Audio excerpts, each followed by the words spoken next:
I have a couple of tools that I use if you are going to use the sit and get.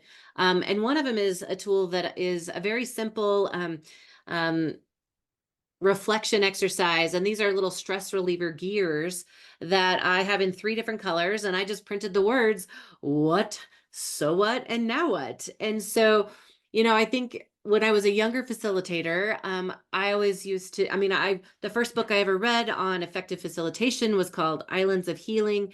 It came out in the early 90s, and it was like my go-to. I was in adventure therapy, in my first experiential jobs out of post college, and so I learned about the what, so what, now what, and so. But what now that I'm more advanced in my facilitation, I have found that if we just teach our participants what we're doing, I start out with the very first, whatever the first exercise is that I do with my participants. I explain what I'm going to do in the debrief. And I share with them, we're going to talk about what just happened. Why did that just happen? And then how does this relate back to the real world? And so I actually teach them the process in my very first debrief so that they understand there's method to the madness. I have thoughtfully sequenced out what we're going to do.